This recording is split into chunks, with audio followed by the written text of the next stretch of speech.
Hey there! This video is going to be about choosing batteries for your Blackmagic 6K cameras. I will be testing this out on my 6K full frame, but this will be very applicable to the 6K Pro and the 6K G2 because they share the same batteries. So I picked up a couple of batteries off of Amazon and I want to share my results in terms of run times and all that kind of stuff.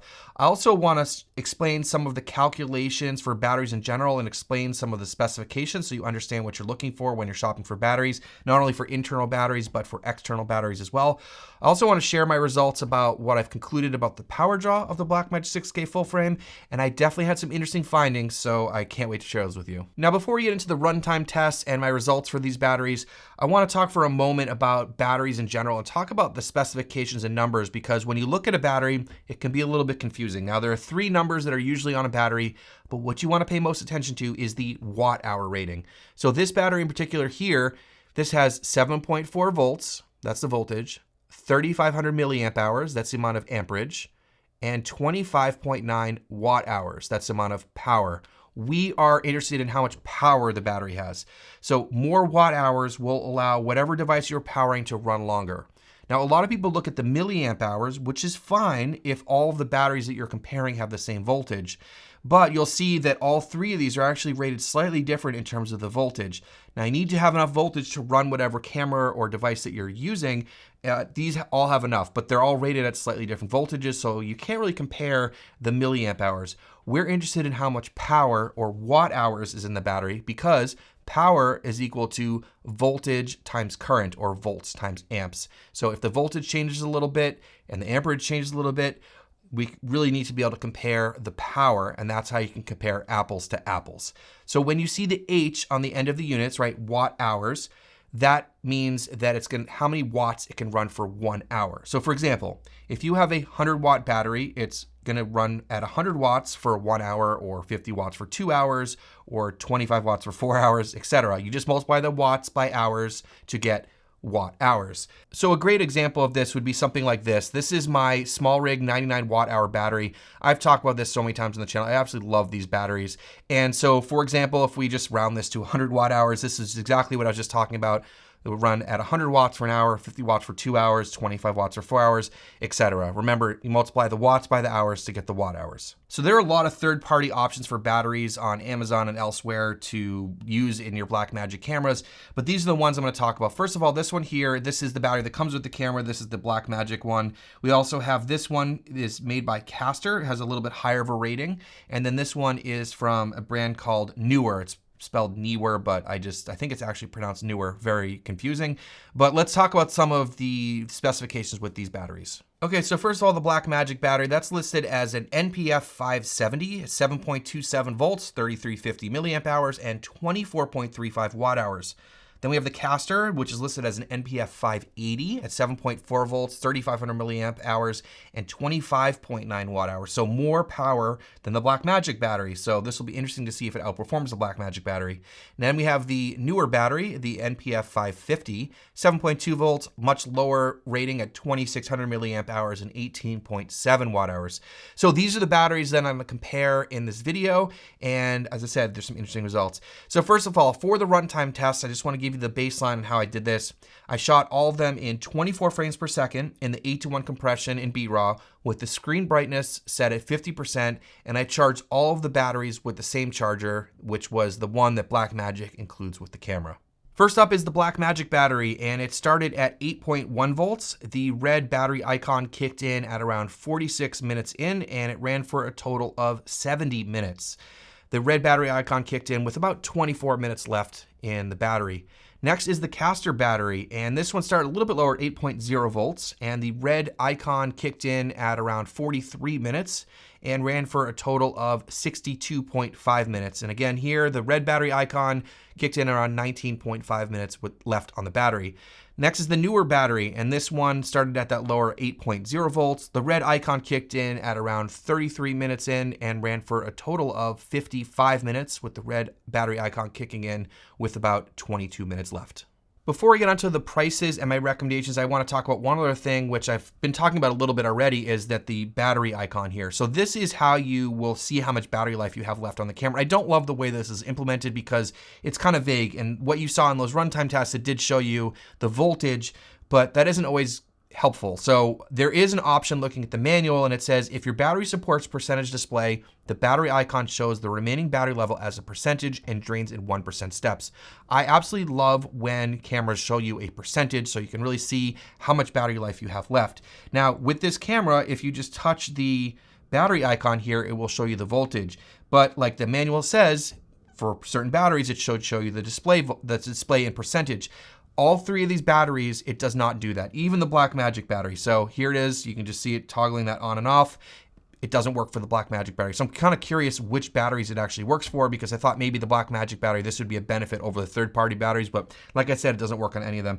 And just for the sake of just mentioning this, I am on firmware 8.6, so if you're watching this later and they somehow update this, that's the firmware that I was on when I was recording this. But I do have to say that all three batteries you get roughly about 20 minutes left of recording time once you see that red battery icon, which is a good thing to know. So when you have it kick on, you still have about 20 minutes of record time. All right, so let's talk about the prices. Well, first of all, if you buy the Blackmagic battery, you just buy one battery. If you buy the newer batteries, it comes with two batteries and it comes with a dual charger. So that could be a benefit for you if you're looking for a dual charger. The camera does come with a single charger. And lastly, the Castor batteries, you have a lot of different options. You can buy them as singles, 2-packs, and 4-packs. So let's talk about the pricing. The Blackmagic battery, one battery, sells for $55. The Castor battery, you have a few different options. I decided to pick up a pack of 2 for $36, but you can also buy a single battery for $20 or a 4-pack for $67, which would be $16.75 each. And these are just the current prices on Amazon. I'm sure this will change over time. And the newer battery, it's between $30 and $40 for 2 batteries and that dual charger, depending on if you have Amazon Prime or not. Also, the price depends on which color you get. I got the blue one because I like blue, but remember that also comes with the dual charger. All right, so on to the conclusion. Well, this is really up to you, but there is some crazy value in these cheaper batteries. Now, the most interesting part about the results here was the Castor battery was actually listed at having more watt hours than the Blackmagic battery, but I got a shorter runtime. So it's kind of weird that the capacity is not accurate, but again, it's not really that surprising for these third-party batteries. I think for the money, the Castor battery gives you the best performance, but the Blackmagic battery will definitely last a little bit longer. And if you are using the battery grip and you have 3 batteries in there, well, that difference from the results of 62 to 70 minutes is really multiplied by 3. So if you're looking for the absolute most runtime per battery, of course, get the Blackmagic batteries. I was really hoping that it would show that battery percentage and the other ones didn't, so there'd be a little bit more reason to go for the Blackmagic. So I think for the money, the Castor is probably the best one out there, unless you really just need 2 batteries and you want that dual charger, then maybe go for the newer batteries. There's also a lot of other batteries out there. These are just the ones that I tested. And also keep in mind, these are all brand new batteries. I just got these and I just recently got the camera, so their performance might change as the batteries age and have more charge cycles on them. So like I said, there are links in the description for all of these batteries if you're looking to pick any of them up. All right, next let's talk about the power draw of the Blackmagic 6K full frame. I could not find this formal specification anywhere online, so I'm gonna try to get to a conclusion based on my testing and some other information that I found. Remember, I did all my runtime tests with constant recording at 24 frames per second with H1 compression and the screen brightness set at 50%. So the Blackmagic battery got 70 minutes, the Castor was 62.5 minutes, and the newer battery was 55 minutes. So to get our calculation for the power draw, which would be in watts, we're gonna take our watt hours and divide by hours. So the Blackmagic battery was listed at 24.35 watt hours and it ran for 1.167 hours. We get a power draw of 20.87 watts. The Castor battery was listed at 25.9 watt hours, which gave us a power draw of 24.86 watts, and the newer battery gave us a power draw of 20.39 watts.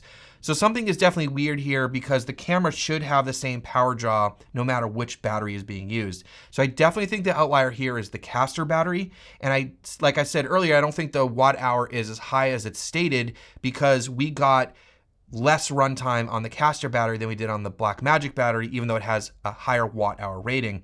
Also, the Blackmagic and the newer battery both had similar power draws when we calculated them at just over 20 watts. So I really think that the Castor battery is kind of an outlier here, and I don't think that the watt hours is properly listed on the battery. So from this, I think that the power draw is probably slightly higher than 20 watts, depending on how you're recording, the frame rate, and the screen brightness. I saw in some forums that the 6K Pro is around 25 watts for power draw, but I can't find anything in the 6K full frame manual or on the Blackmagic's website. The other thing I want to mention here is that the AC adapter that comes with the camera is rated at 12 volts, 2.5 amps, and 30 watts. And I don't think that the system would be designed to run continuously above around 80% capacity. So 20 to 24 watts makes sense based on, like I said, the screen brightness, the frame rates being recorded, etc. The manual also states that the AC adapter can power the camera and charge the internal battery when the camera is powered off. So remember, the charger that comes with the camera is 30 watts, so there isn't much headroom there to also charge the battery. So I think that 20 to 24 watts is probably the proper power draw. So again, if you're using external batteries and you want to figure out how long they're going to run for, like I said before, with the SmallRig 99, for example, if we're going to get around 24 watts, we just take 99 divided by 24, we're going to get about 4 hours of runtime off this battery plus the internal battery. Hopefully this is helpful in deciding which batteries to buy for your Blackmagic camera and calculating battery run times and information about batteries in general. If you got value out of this video, please hit subscribe down below. It would be greatly appreciated. Thank you so much for watching, and we'll see you in the next one.